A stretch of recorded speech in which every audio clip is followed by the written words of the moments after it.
Polluelos. Hoy vamos a comenzar con el desarrollo de la histología renal, de la morfología del riñón. Hoy vamos a hacer toda la parte general del riñón, vamos a hablar del concepto del lóbulo y lobulillo renal, de la irrigación, del túbulo inífero y vamos a analizar específicamente el corpúsculo renal y el aparato yuxtaglomerular.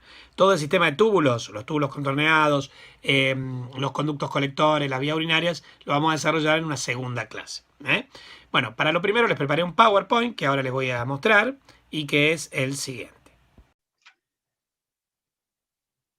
Bueno, vamos a comenzar con el desarrollo del aparato urinario, de la parte histológica, gentileza del Instituto Tejedor.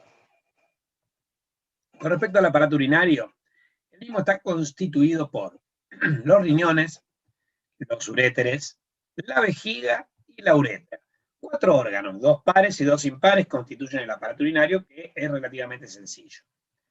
Entonces, tenemos ambos riñones, los uréteres, ¿sí?, que convergen hacia la vejiga, de donde sale la uretra. Bien, este es el aparato urinario. Los riñones son grandes órganos rojizos con forma de poroto, en algunos libros dice de habichuela, ubicados a cada lado de la columna vertebral en el espacio retroperitoneal de la cavidad abdominal posterior. Se extienden desde la duodécima vértebra torácica hasta la tercera vértebra lumbar y el riñón derecho está ubicado apenas más abajo que el izquierdo. Cada riñón mide aproximadamente 10 centímetros de largo por 6,5 centímetros de ancho, desde el borde cóncavo hasta el borde convexo, por 3 centímetros de espesor. En el polo superior de cada riñón, incluida dentro de la fascia renal y de una gruesa capa protectora de tejido adiposo perirrenal, se ubica la glándula suprarrenal o adrenal. El borde medial del riñón es cóncavo y contiene una incisura vertical profunda que se llama ilio. Esta permite la entrada y la salida de los vasos y los nervios renales y la salida de la pelvis renal, es decir, el segmento inicial del uréter dilatado a la manera de un embudo. Bueno, entonces el riñón tiene varias zonas, que desde la cara cóncava a la cara convexa se reconocen las siguientes. Por un lado tenemos el ilio, que es el sector donde penetra en el riñón, digamos el pedículo vasculonervioso urinario, el seno, que es donde la pelvis renal se ramifica formando los cálices mayores y estos se ramifican para formar los cálices menores, la médula renal, constituida por las pirámides renales de Malpighi y las columnas renales de Bertin, la corteza, constituida por los rayos de Ferrein y por el laberinto cortical, y la cápsula renal, es decir, ilio, seno, médula, corteza y cápsula. Acá lo tenemos. Si esta es la cara cóncava o medial y esta es la cara convexa o lateral, desde la cara cóncava a la cara convexa tenemos ilio, seno, médula, corteza, cápsula. En el ilio encontramos el pedículo vasculonervioso urinario, es decir, entra la arteria renal, sale la vena renal y también sale la pelvis renal, que es la porción superior dilatada del uréter. En el seno renal encontramos la ramificación de las arterias, pero también la ramificación de la pelvis renal para formar los cálices mayores y estos para formar los cálices menores. La médula, que es este sector que acá está delimitado, está constituida por las pirámides renales de Malpighi y las columnas de Bertin. Las pirámides son estructuras cónicas, piramidales, que tienen una base que marca el límite entre la médula y la corteza y un vértice llamado papila que se abre en el área cribosa del cáliz menor, que es una zona agujereada en el cáliz menor. Entre las pirámides tengo las columnas de Bertin, que están formadas por tejido cortical que se proyecta hacia la médula, y después en la médula encontramos los rayos medulares de Ferrein, que son prolongaciones de las pirámides hacia la médula, y el laberinto cortical, que es tejido cortical que se encuentra entre los rayos. Cerrando todo encontramos a la cápsula renal y por fuera está la celda perirrenal, la grasa perirrenal, etc. Con respecto a la cápsula renal, la superficie del riñón está cubierta por una cápsula de tejido conjuntivo. La cápsula está compuesta por 2 capas bien definidas, una externa que tiene fibroblastos y fibras colágenas y una interna que tiene un componente celular de miofibroblastos. O sea, es como fibromioide.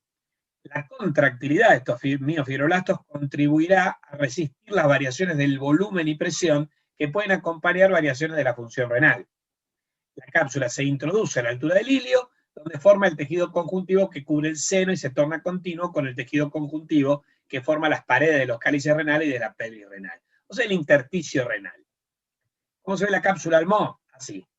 Esta es una cápsula gruesa, un componente externo donde veo fibroblastos, que son estas células y fibras colágenas, estas fibras celestes, y esta es la hoja interna de la cápsula, donde las células son mixtas entre fibroblastos y células musculares. Por eso se llaman miofibroblastos. Esto le dan a la cápsula del riñón cierta contractilidad.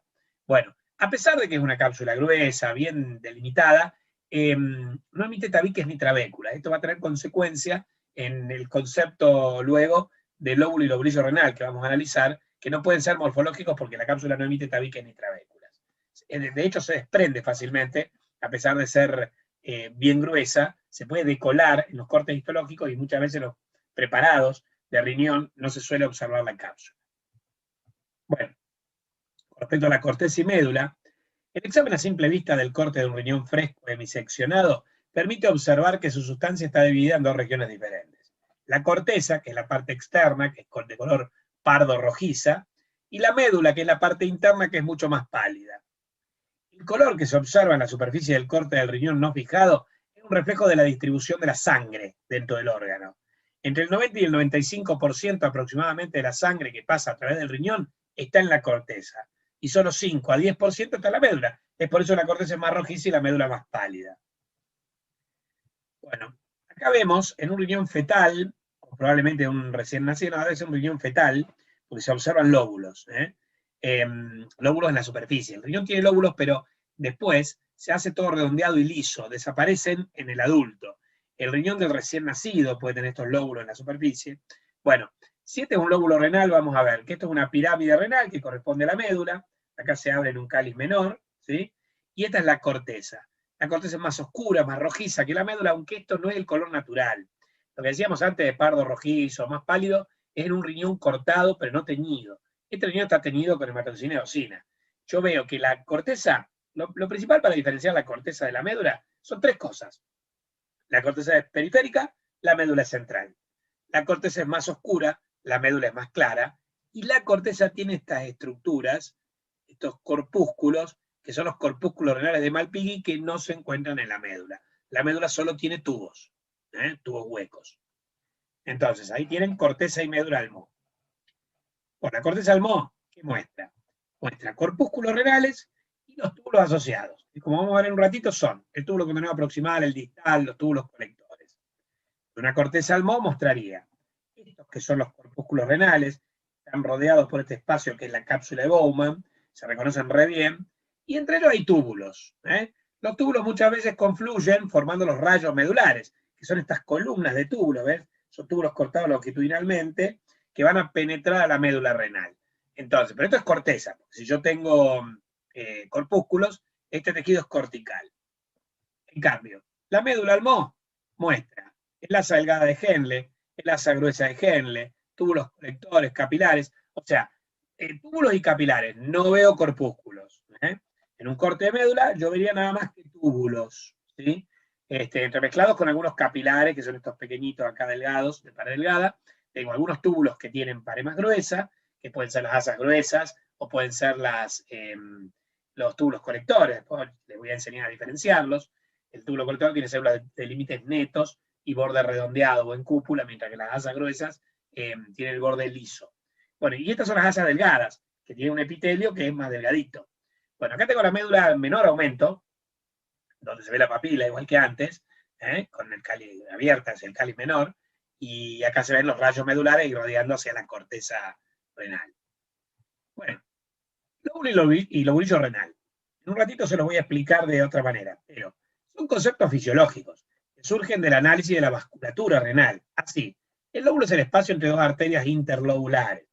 Abarca una pirámide, dos hemicolumnas de Bertin y la porción de corteza relacionada, mientras que el lobulillo es el espacio entre dos arterias interlobulillares y abarca un rayo medular y su corteza circundante. Es decir, que como la cápsula no emite tabiques ni trabéculas, para delimitar a los lóbulos y a los lobulillos, yo tengo que utilizar, en este caso, el análisis, o sea, son conceptos funcionales que surgen del análisis de la vasculatura, de la irrigación y de cómo se distribuye a lo largo del riñón.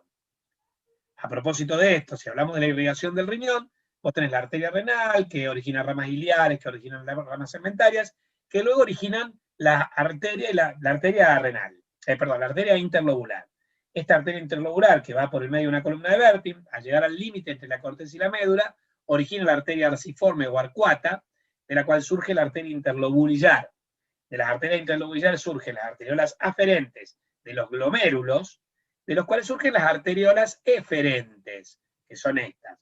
Después, ¿qué tipo de red originarán capilar las arteriolas eferentes? Depende. Los glomérulos que son subcapsulares y mesocorticales originan la red capilar peritubular, que está en la corteza. En cambio, los corpúsculos yuxtamedulares más profundos, más cerca de la médula, originan los vasos rectos descendentes y vasos rectos ascendentes. Después, con respecto al sistema venoso, los capilares de la corteza drenan en las venas estrelladas o venas de Verheyen, de las cuales surgen las venas interlobulares, que drenan a las venas arciformes, de donde después surge la vena interlobular. La vena interlobular drena a las venas segmentarias, a las ramas iliares y a la vena renal. Y los vasos rectos drenan directamente a la arteria arciforme, a la vena arciforme. O sea, hay vasos rectos descendentes y vasos rectos ascendentes. Los ascendentes terminan drenando en las venas arciformes. Después esto también se lo voy a explicar de otra manera. Bien. Y así llegamos al concepto del túbulo urinífero, que para muchos autores es la unidad morfológico-funcional del riñón. Para otros, la unidad morfológico-funcional es el nefrón o nefrona. Pero algunos dicen que no. Necesitamos también los conductos colectores para formar orina, por lo cual, si como unidad morfológico-funcional consideramos aquella porción morfológica de un órgano, la mínima porción morfológica de un órgano que es capaz de cumplir su función, yo necesito también los conductos colectores para funcionar generando orina, formando la orina. Con lo cual, el túbulo urinífero sería considerado la unidad morfológico-funcional del riñón. ¿Cómo está constituido el túbulo urinífero? Está constituido por el nefrón, que comprende el corpúsculo renal de Malpighi, el túbulo contorneado proximal, que tiene una parte contorneada o pars contorneada, y una parte recta o pars recta, el asa del Henle, que tiene una o dos ramas delgadas, según sea un nefrón de asa corta o un nefrón de asa larga, ahora lo vamos a ver, y una rama gruesa, y después el túbulo contorneado distal, que tiene una parte recta, que es la rama gruesa del asa de Henle, la mácula densa, próxima al corpúsculo que le dio origen, y el túbulo contorneado distal propiamente dicho. Resumo. El nefrón comprende el corpúsculo renal de Malpighi, el túbulo contorneado proximal, el asa de Henle y el túbulo contorneado distal. El proximal tiene dos partes, la contorneada o convoluta y la recta, o no contorneada. El asa de Henle tiene una rama delgada y una rama gruesa, o dos ramas delgadas y una rama gruesa, según sea un nefrón de asa corta o un nefrón de asa larga, y el túbulo contorneado distal tiene una pars recta, una mácula densa, y el túbulo contorneado distal propiamente dicho, o pars convoluta. Bueno, después tengo los conductos colectores intrarrenales, que incluyen al túbulo colector cortical, al túbulo colector medular y al conducto papilar de Bellini. Entre el nefrón y los conductos colectores suelen existir los túbulos conectores, que conectan el nefrón con el sistema de los conductos colectores. Bien. Los tipos de nefrones, como dijimos, pueden ser de asa corta o de asa larga. Los de asa corta representan en el humano el 85% del total de los nefrones, y los de asa larga solo el 15%. El corpúsculo de un nefrón de asa corta es superficial en la corteza. El de asa larga es profundo, es yuxtamedular. La horquilla, o sea, donde el asa pega la vuelta, en el nefrón de asa corta es en la médula externa, en el límite córtico, en el límite entre la médula interna y externa. En cambio, la horquilla del nefrón de asa larga pega la vuelta en la médula interna. Las ramas que posee un nefrón de asa corta son dos, una descendente delgada y una ascendente gruesa. Las ramas que posee el asa de un nefrón de asa larga son tres, una descendente delgada, una ascendente delgada y una ascendente gruesa. Con respecto a las diferencias funcionales, el nefrón de asa corta tiene una capacidad de concentración urinaria de hasta 600 miliomoles barra litro. Si consideramos que el plasma tiene unos 300 miliomoles de concentración, está concentrando la orina al doble de la concentración plasmática. En cambio, un nefrón de asa larga, en su horquilla, puede alcanzar una concentración de 1200 miliomoles barra litro, con lo cual está concentrando el plasma 4 veces. Cuanto más larga es el asa, mayor capacidad de concentración urinaria tenés. Bueno, ¿dónde se ubica el túbulo urinífero? Mire, esta es la médula, acá la pirámide, y esta es la corteza. Y acá tenés un rayo. La médula se divide en una médula interna, que termina en la papila, y una médula externa, que a su vez se divide en una franja externa y una franja interna. En la corteza la podemos dividir en 2 o 3 regiones. Una región profunda yuxtamedular, una porción intermedia o mesocortical, y una porción periférica, superficial o subcapsular, porque está debajo de la cápsula. Bien, entonces yo tendría las siguientes regiones: corteza subcapsular o superficial, corteza intermedia o mesocortical, corteza profunda o yuxtamedular, franja externa de la médula externa, franja interna de la médula externa, médula interna y después la papila. Esas serían las regiones del riñón donde se ubican los nefrones. Miren, este es un nefrón de asa larga, que el asa llega hasta la médula interna, y este es un nefrón de asa corta, que el asa llega hasta la médula externa.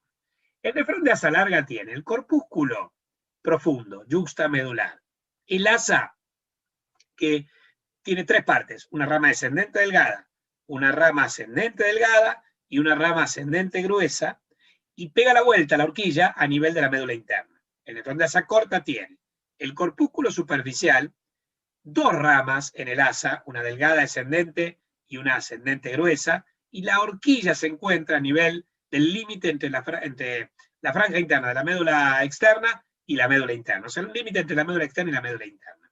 Las partes del nefrón son: este es el corpúsculo renal, túbulo contorneado proximal, pars convoluta, túbulo contorneado proximal, pars recta, rama delgada del asa, rama delgada descendente o descendente delgada del asa de Henle, rama ascendente delgada del asa de Henle, rama ascendente gruesa del asa de Henle.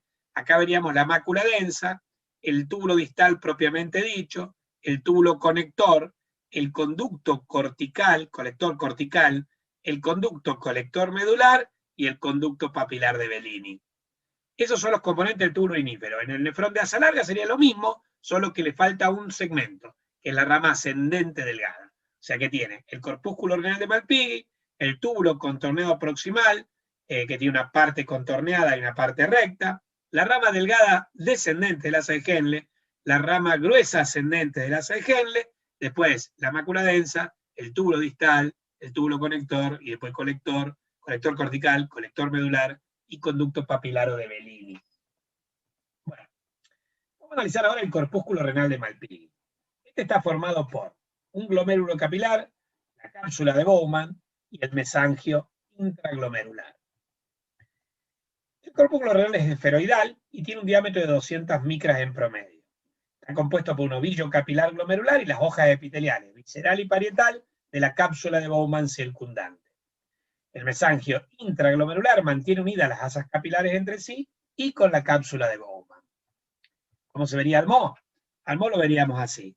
Nosotros vemos al corpúsculo renal, este sería el glomérulo de capilares, esta es la cápsula de Bowman, que tiene una hoja parietal y una hoja visceral. Entre ambas hojas se encuentra este espacio que es el espacio urinífero de Bowman. El corpúsculo tiene un polo urinífero, que es donde se continúa con el túbulo contorneado proximal, la hoja externa de la cápsula de Bowman se continúa con las paredes del túbulo contorneado proximal y el espacio urinífero de Bowman con la luz del túbulo contorneado proximal. Y después tengo un polo vascular que se relaciona con la mácula densa del túbulo contorneado distal y donde encontramos las arteriolas aferente y eferente que irrigan al glomérulo. Bueno, así se lo vería al Mo a mayor aumento. Esquemáticamente las estructuras serían, como decíamos, yo tengo la arteriola aferente que trae la sangre hacia el glomérulo. Una red capilar glomerular que está todo enrollada o ovillado. Glomérulo en histología quiere decir ovillo. Entonces, cuando vas a un corte bidimensional, vas a agarrar los capilares varias veces. Es como si fueran muchos capilares. Esto es un único capilar que está todo enrollado. Y de acá sale después la arteriola eferente. El polo donde entra la aferente y sale el eferente, que también encontramos la mácula densa del distal y una región mesangial que las une, que es el mesangio extraglomerular, este polo es el polo vascular. En cambio, después, las asas capilares están rodeadas por la cápsula de Bowman, que tiene una hoja parietal que está revestida por un epitelio simple plano, y una hoja visceral con unas células especializadas que llaman podocitos o células pediciladas, y un espacio que es el espacio urinífero de Bowman. Del otro lado, donde está el polo vascular, en el polo urinífero, la pared, la hoja parietal de la cápsula de Bowman se continúa con la pared del túbulo contorneado proximal, y el espacio urinífero de Bowman se continúa con la luz del túbulo contorneado proximal. Estas estructuras que están al lado del glomérulo constituyen el aparato yuxtaglomerular. Está constituido por la mácula densa, el mesangio extraglomerular y las células musculares lisas modificadas, que llaman células yuxtaglomerulares, de la arteriola aferente principalmente, y segundo lugar, o secundariamente, hay algunas en la arteriola eferente. O sea que esto es el corpúsculo y esto es el aparato yuxtaglomerular, que forma parte del sistema renina-angiotensina, que libera las células yuxtaglomerulares, liberaban la renina para activar el sistema renina-angiotensina y regular la presión arterial. Bueno, muy bien. Bueno. La barrera de filtración glomerular o barrera hemorrenal es la que permite la filtración de la sangre del plasma para producir la orina. El corpúsculo Almet muestra el aparato de filtración, también conocido como barrera de filtración glomerular, que está encerrado por la hoja parietal de la cápsula de Bowman, y está constituido por 3 componentes o capas diferentes, que son el endotelio capilar, la membrana basal glomerular y la hoja visceral de la cápsula de Bowman, en el sentido en que se produce el filtrado. La mayoría de los libros de histología te van a dar estas 3 capas, endotelio, membrana basal y hoja visceral. El Araralde, por ejemplo, de fisiología te plantea 5 capas, porque por debajo del endotelio te habla de un espacio subendotelial, luego te habla del endotelio, la membrana basal glomerular, un espacio subpodocitario en la hoja visceral y un espacio interpodocitario en las ranuras de filtración, que ahora vamos a ver. Bueno, 3 o 5 capas.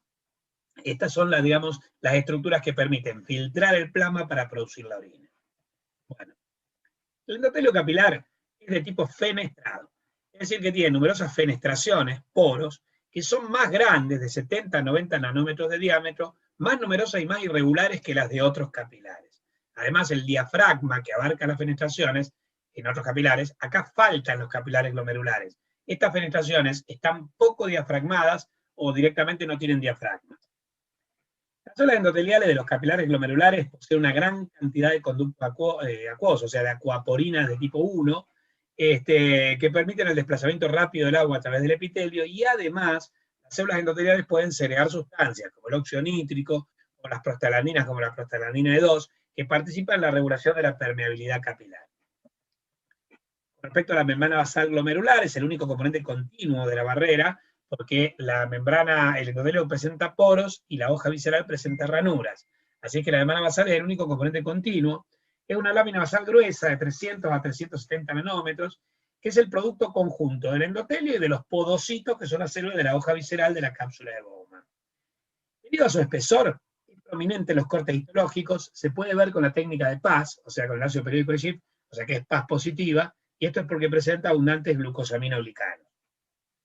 La membrana basal glomerular está constituida por una red de colágeno de tipo 4, laminina, nidógeno, entactina, y también proteoglucanos como el heparansulfato, la grina, el perlecano, y también glucoproteínas multiadhesivas. Recuerden al menos 2 cosas: colágeno tipo 4 y heparansulfato. Es bastante característico de la membrana basal glomerular. Porque tiene 3 capas: la lámina rara externa, la lámina densa y la lámina rara interna. Cuando hablamos de raro en histología, no nos referimos a extraño. Lo de raro viene como que es laxo, opuesto a denso, porque con el microscopio electrónico, que es como se ven estas 3 láminas, se ve más electrolúcido. Entonces, una lámina rara externa, una lámina densa y una lámina rara interna. Bien. Finalmente, la hoja visceral de la cápsula de Bowman contiene unas células especializadas que se llaman podocitos o células pediciladas, que tienen evaginaciones o prolongaciones primarias, secundarias y terciarias alrededor de los capilares glomerulares. Los podocitos desarrollan numerosas evaginaciones terminales que se llaman pedicelos o evaginaciones pédicas, que se interdigitan con los pedicelos de los podocitos vecinos, y así los espacios alargados entre los pedicelos interdigitados se denominan ranuras de filtración. Estas miden cerca de 40 nanómetros de ancho y están cubiertas por un diafragma, que es el diafragma de la ranura de filtración. Una proteína transmembrana que se llama nefrina es el componente estructural y funcional clave del diafragma de la ranura, además de otras moléculas de adhesión, como la caderina, la NEF1, la NEF2, etc. Bueno, esquemáticamente, entonces, la barrera de filtración glomerular sería la siguiente. Si acá tengo un capilar, y este es el espacio de Bowman, yo tengo el corpúsculo estaba formado por el capilar, el glomérulo capilar, y la cápsula de Bowman, que tiene una hoja visceral, una hoja parietal, y en el medio el espacio urinífero de Bowman. Entonces, la sangre, el plasma de la sangre se filtra desde el interior, la luz capilar, hacia el espacio de Bowman, y tiene que atravesar 3 o 5 capas. El espacio, si querés 5, tenés el espacio subendotelial, el endotelio capilar, que tiene poros, la membrana basal, el espacio subpodocitario, que sería este, el espacio interpodocitario. Y si querés 3 capas, decís simplemente endotelio capilar, membrana basal y hoja visceral de la cápsula de Bowman. Al MET, bueno, se ven algunos de los detalles. Este es el podocito, este es el capilar, que acá está todo, es irregular porque es glomerular, está todo como encorvado. Este es el espacio subpodocitario entre el podocito y el capilar. Acá ampliado un sector de la barrera, vemos los pedicelos, que son las prolongaciones de esta célula, del podocito que se introducen en la barrera. La membrana basal, que es continua, la membrana basal glomerular. Bueno, esto es el microscopio electrónico. De transmisión, el MEP. Si lo vemos al MEP, podemos ver los podocitos. Este es el capilar glomerular, al microscopio electrónico de barrido, es el que permite imágenes tridimensionales. El MEP permite imágenes bidimensionales, un corte. En cambio, el MEB, el barrido, el scanning, permite imágenes tridimensionales. Acá tengo el glomérulo capilar y si yo te lo amplío veo. Esto es un podocito, esta célula, es una mano. Estas son las prolongaciones primarias que salen del podocito. De las primarias surgen las secundarias, que son estas grandes, y de las secundarias surgen las terciarias, que se interdigitan como deditos, con los de otras prolongaciones, con las de los podocitos vecinos, que son los pedicelos. Y van rodeando el capilar. Estos son los podocitos o células pediciladas características de la cápsula de Bowman en su hoja visceral. Bueno, el mesangio. En el corpúsculo renal, la membrana basal glomerular es compartida entre vasos capilares, varios capilares, para crear un espacio que contiene un grupo adicional de células que llaman células mesangiales. Por lo tanto, las células mesangiales están encerradas por la membrana de filtración glomerular. Estas células y su matriz extracelular conforman el mesangio, el cual es muy obvio en el pedículo vascular del glomérulo y en los intersticios de los capilares glomerulares continuos. Las células mesangiales no están confinadas por completo al corpúsculo renal, algunas se localizan fuera del corpúsculo a lo largo del polo vascular, donde reciben el nombre de células lasis y forman parte de lo que se llama el aparato yuxtaglomerular. O sea que yo tengo un mesangio intraglomerular y un extraglomerular. Mesangio, chicos, meso, viene de meso, el tejido de conexión entre estructuras, tengo que tener el mesenterio, este es el mesangio. Es un meso de vasos, porque angio quiere decir vasos. Mantiene unidos a los vasos entre sí, pero, y digamos, al glomérulo ovillado. Sin embargo, no es solo de sostén. Tienen varias funciones las células mesangiales. Por un lado hacen fagocitosis y endocitosis. O sea que las células mesangiales eliminan residuos atrapados y proteínas agrupadas en la barrera de filtración glomerular y en el diafragma de la ranura de filtración, en la membrana basal glomerular, perdón, y en el diafragma de la ranura de filtración, con lo que mantienen el filtro glomerular libre de desechos. También hacen sostén estructural. Estas células producen los componentes de la matriz mesangial extracelular, que proporciona sostén a los podocitos. Hace secreción de sustancias. Las células mesangiales sintetizan y secretan una gran variedad de moléculas, como interleuquina 1, como prostaglandina E2, como el factor de crecimiento derivado de plaquetas, todos los cuales tienen funciones regulatorias. Y además son contráctiles, así es que pueden modular la distensión glomerular. Estas células mesangiales, al contraerse, actúan en la regulación de la distensión glomerular en respuesta al incremento de la presión arterial. O sea que responden a los incrementos de la presión arterial. Así que son fagocíticas, secretorias, de sostén y también son contráctiles. Bueno, acá tenemos células mesangiales, uniendo asas capilares, actuando como un meso entre asas capilares, envueltas en una matriz, que es la matriz mesangial, esto amarillito. ¿Estamos? Entonces, podríamos decir que el corpúsculo está constituido por 3 componentes, que son el glomérulo capilar, la cápsula de Bowman y las células mesangiales. La cápsula de Bowman tiene una hoja parietal revestida por un epitelio simple plano, una hoja visceral que acompaña a todas las asas capilares, formada por los podocitos, que son las células pediciladas, y las ranuras de filtración, que son los espacios entre los podocitos. Entre la hoja parietal y la visceral está el espacio urinífero de Bowman. Los capilares son glomerulares, o sea, están todos ovillados, son fenestrados, o sea, tienen poros, los poros son grandes, son irregulares, están poco diafragmados. Y después, entre las asas capilares, encontramos el mesangio intraglomerular, el cual está constituido por las células mesangiales y la matriz mesangial. Bien. Antes mencionábamos el aparato yuxtaglomerular. Se encuentra vecino al polo vascular del glomérulo y comprende la mácula densa, las células yuxtaglomerulares y las células mesangiales, pero las extraglomerulares. La mácula densa pertenece al túbulo contorneo distal. La porción terminal del túbulo contorneo distal de la nefrona se ubica en contigüidad directa con las arteriolas aferentes y eferentes del nefrón que le dio origen, del corpúsculo que le dio origen, y junto a algunas células mesangiales extraglomerulares en el polo vascular del corpúsculo renal. Estas tres cosas, la mácula densa, las arteriolas aferentes y eferentes que tienen las células yuxtaglomerulares y las células mesangiales extraglomerulares, forman el aparato yuxtaglomerular. Bueno, en este sitio la pared del túbulo contorneo distal contiene células que forman la llamada mácula densa. ¿Por qué? Porque con el microscopio óptico las células de la mácula densa se distinguen porque son más estrechas y a menudo más altas que las otras células del túbulo distal. Los núcleos están muy juntos, al extremo de parecer parcialmente superpuestos, y de ahí el nombre de mácula densa. ¿Cuál es su función? Las células de la mácula densa verifican la concentración de sodio en el líquido tubular.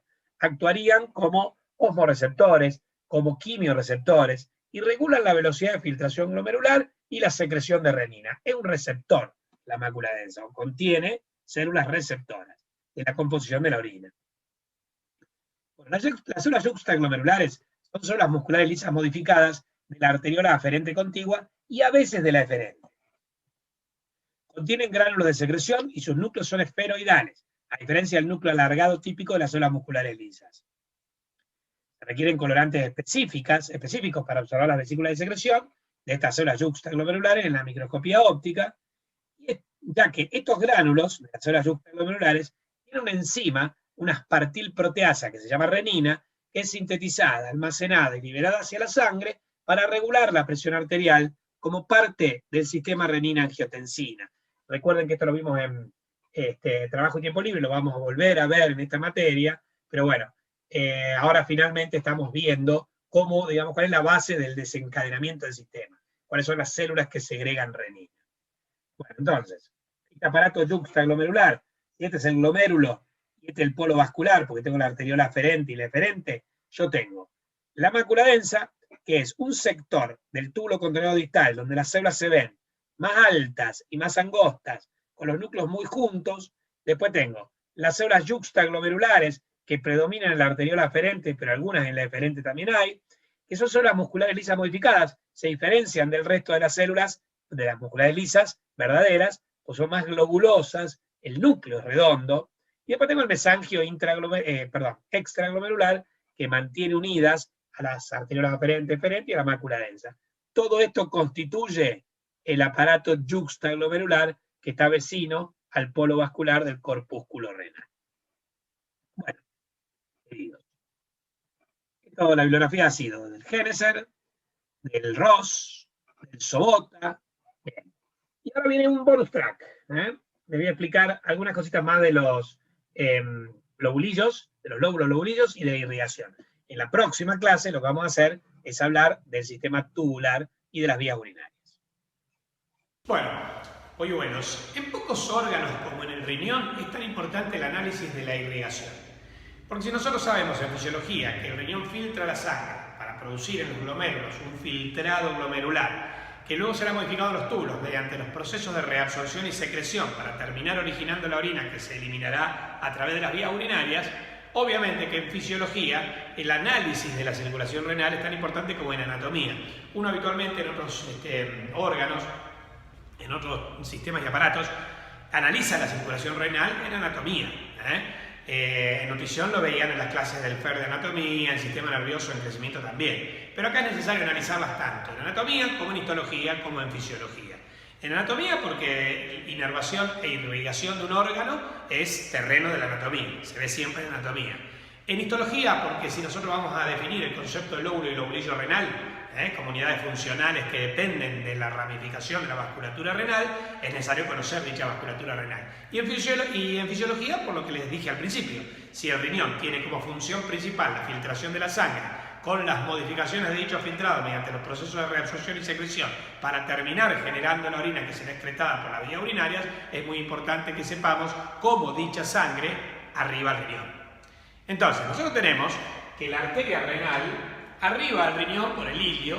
En el ilio da ramas iliares, prepiélicas y retropiélicas que se ubican por delante y por detrás de la pelvis renal. Después en el seno origina arterias segmentarias que van a ir a los distintos segmentos del riñón. Y estas arterias segmentarias, al llegar a la médula renal, donde se encuentran las pirámides renales, lo que hace es transcurrir paralelamente, digamos, a la pirámide renal por el medio de una columna de Bertin. Cuando llega a la base de la pirámide renal, ya entrando en la corteza, en lugar de seguir hacia la cápsula, las arterias interlobulares trazan arcos que bordean la base de la pirámide, y a estas arterias se las llaman arterias arciformes. De las arterias arciformes surgen las arterias interlobulillares que están entre los rayos medulares, y de las arterias interlobulillares surgirán las arteriolas aferentes que irrigarán a la red capilar glomerular de los corpúsculos superficiales, mesocorticales y yuxtamedulares. Bien. Se originan los capilares glomerulares, de los capilares glomerulares surgen las arteriolas eferentes, pero aquí el recorrido de la sangre cambia. En un capilar superficial de la arteriola eferente surge la red capilar peritubular, que rodea los túbulos de la corteza y es la que garantiza los procesos de reabsorción y secreción tubular, pero a nivel de la corteza renal. En cambio, si la arteriola eferente proviene de corpúsculos que se encuentran vecinos a la médula, yuxtamedulares, cuando surgen los vasos de la arteriola eferente, dichos vasos originan la vasa recta, una red de vasos que en la médula renal garantiza los procesos de reabsorción y secreción con los túbulos de la médula, particularmente con el asa de Henle y con el túbulo colector medular. Entonces, repito, de la arteriola eferente de los corpúsculos superficiales surge la red capilar peritubular. De la arteriola eferente de los corpúsculos yuxtamedulares surge la vasa recta. Vamos arriba. La red capilar peritubular en la corteza drena en las venas estrelladas de Verhegen. De ahí bajan las venas interlobulillares y surge la vena arciforme. La vena arciforme origina la vena interlobular, de la vena interlobular surgen las venas segmentarias, de las venas segmentarias surgen ramas iliares y se formará la vena renal que abandonará el riñón por el ilio. Ese es el recorrido de la sangre que anda por la corteza. En cambio, la sangre que va a la médula, que es un 10% de la sangre cortical, habíamos quedado que la corteza es más oscura, más rojiza en un corte de riñón, aunque no esté tenido por hematoxina y eosina, sino un examen en fresco. Cortando y mirando un riñón, la corteza es más rojiza porque tiene más vascularización, tiene más sangre. El 90% de la circulación se distribuye en la corteza y solo un 10% en la médula. Aunque este 10% de vascularización es fundamental para las funciones medulares, esta vascularización medular surge de la, como decíamos antes, de la arteriola eferente, de los capilares, de los glomérulos yuxtamedulares.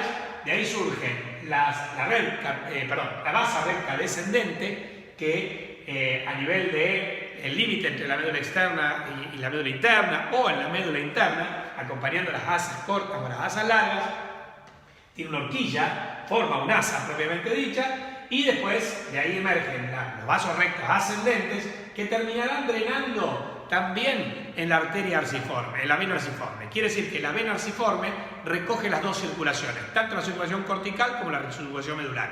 O sea, por la arteria interlobular arciforme interlobulillar va la sangre tanto a la corteza como a la médula. Un 90% se distribuye en la corteza, los capilares peritubulares, y el 10% se distribuye en la médula, en la base recta. Pero después, la circulación que fue a la corteza y la circulación que fue a la médula, en las venas arciformes de la corteza, del límite córtico medular, vuelven a reunirse. Y luego abandonarán el riñón por el sistema eferente, la vena interlobular, las venas segmentarias, las ramas iliares y la vena renal. ¿Estamos? Bueno, esta es la circulación renal, copien eso y vamos al concepto del lóbulo y lobulillo renal.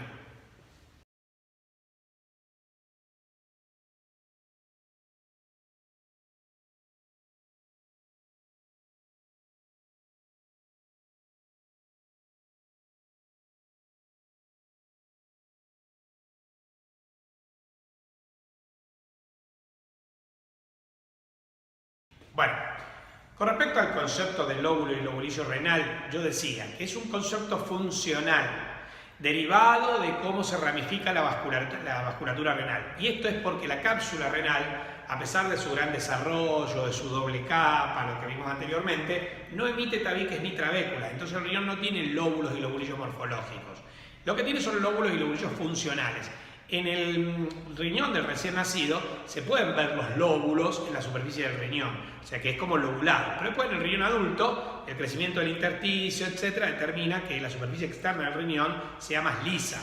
Entonces podríamos ver los lóbulos si cortamos el riñón y contamos las pirámides. ¿Por qué? Porque decíamos que el concepto de lóbulo y lobulillo renal son conceptos derivados de la vasculatura renal, de cómo se ramifican en el riñón, cómo se ramifican en el riñón los vasos renales.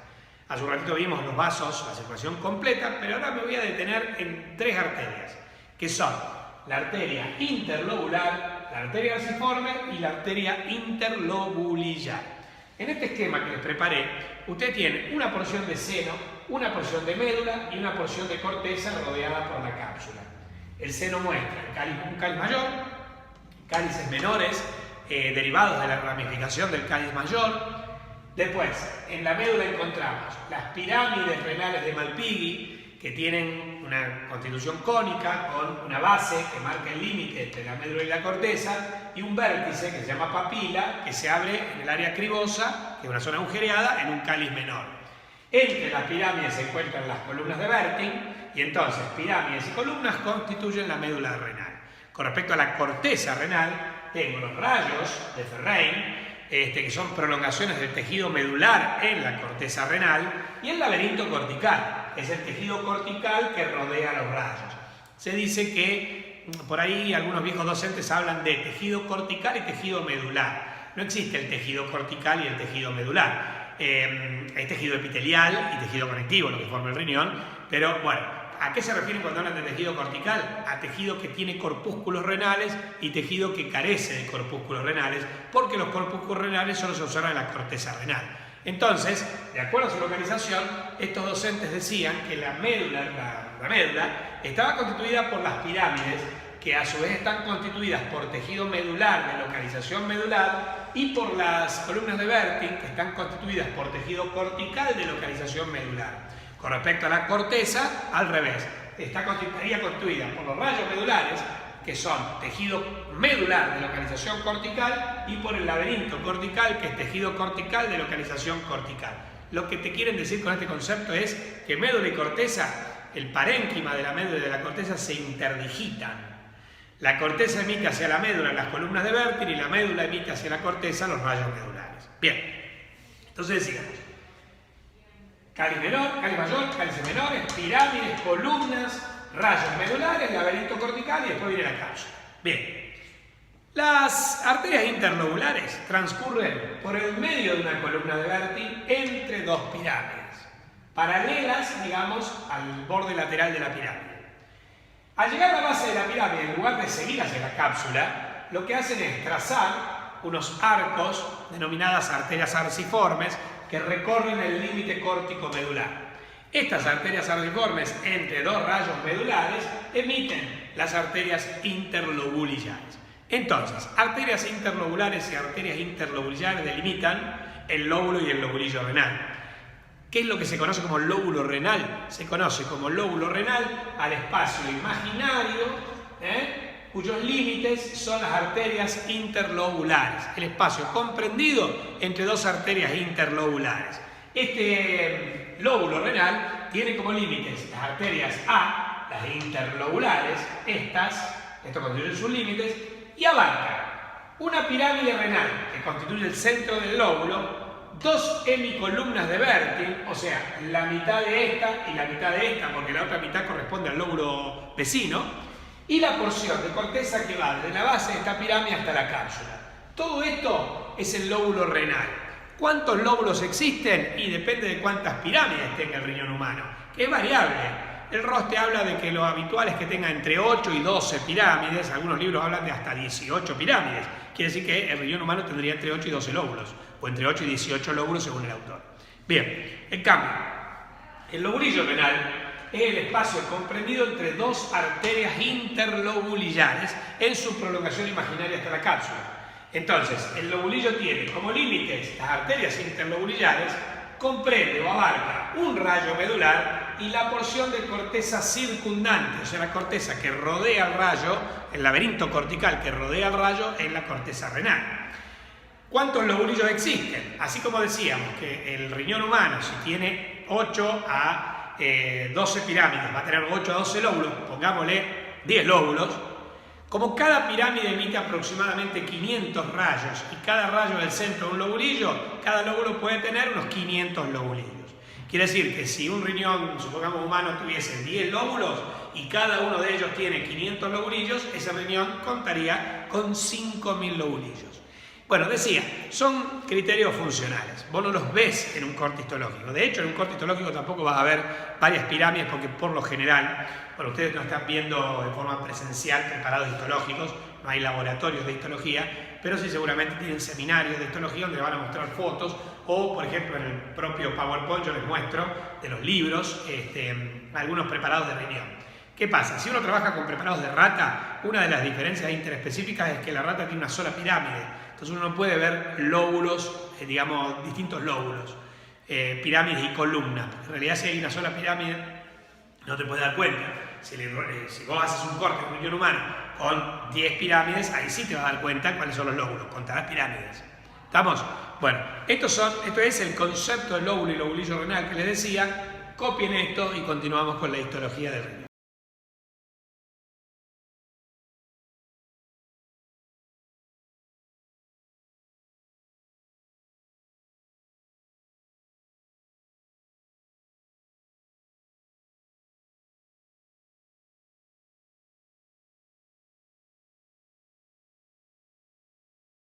Queridos, esta ha sido la primera parte del desarrollo de histología renal. En la próxima clase les voy a explicar bien los túbulos, o sea, los conductos colectores intrarrenales y la vía urinaria, los extrarrenales, partiendo desde el desarrollo de los túbulos del nefrón.